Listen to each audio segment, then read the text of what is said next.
I'm willing to compromise on some things, maybe even most things. Really, I am. In an imperfect world, that's the only way anything ever gets done. Maybe someone should remind the House of Representatives of that, but I digress. There are some things, though, about which I'm adamant, and where I've drawn a line in the sand past which I cannot venture.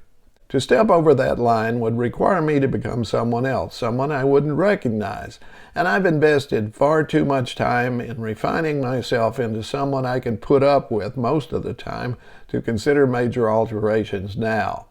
One of those convictions is my absolute and unequivocal support for labor unions. It's a simple concept, the right of workers to organize and stand together to demand a fair return on their labor. I know that goes against an ornery streak that runs through some areas of this country, primarily the South and West. In the South, I think it's spurred by the wrong-headed idea God favors those he makes rich and powerful, so everyone else should just kowtow to them and accept whatever the people on top deem good and proper. In the West, it's based on a Yellowstone-like myth that every man is an island sufficient unto himself that predominates across the Great Plains and into the Mountain West. I was born into the mid-20th century South. There weren't many labor unions around in that area of the country back then, and I didn't hear much good about them. My father was not a union man, nor were most of my uncles, with a couple of notable exceptions. The exceptional uncles, of course, were in unions and had experienced the benefits of union membership directly. They were also the most prosperous, I might add. My father spent most of his working life driving a truck for non-union companies. They paid a few pennies for each mile he drove, and to make ends meet, he worked 60 and 70-hour weeks in stretches that lasted as long as 20 hours per day.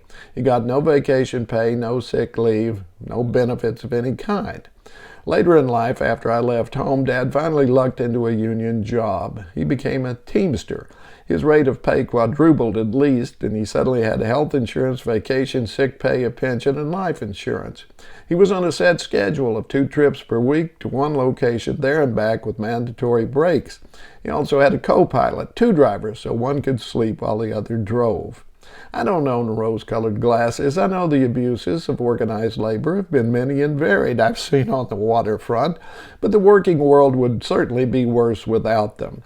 Perfection is a commodity we don't stock on this side of the grave. I saw many abuses in my first union job at the post office, where the quickest way to management was to first become a union steward. But I sure missed unions when I got into radio and spent several years working my way up through the non-union ranks. I worked a 6-day week every week. I worked all holidays without additional compensation, and I received no benefits. Fortunately, I was able to move over to a unionized public radio station after a few years, where I received a good salary, health insurance, sick pay, holiday pay, vacations, a pension, and a company-matched 401k.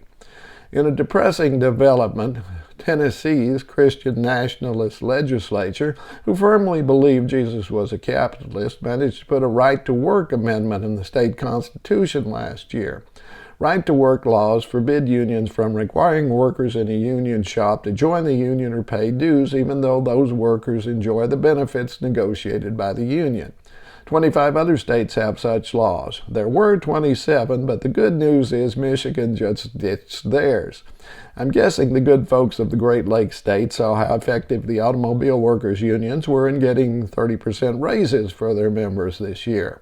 Make no mistake, these laws have nothing to do with the right to work. They only exist to weaken unions. What they really mean is the right to work without representation, the right to work for whatever management wants to pay you, the right to work as many hours as they want you to work, and the right to work without any benefits of any kind. Management calls it freedom. Bobby McGee knew better. As you'll remember, she told us that kind of freedom is just another word for nothing left to lose.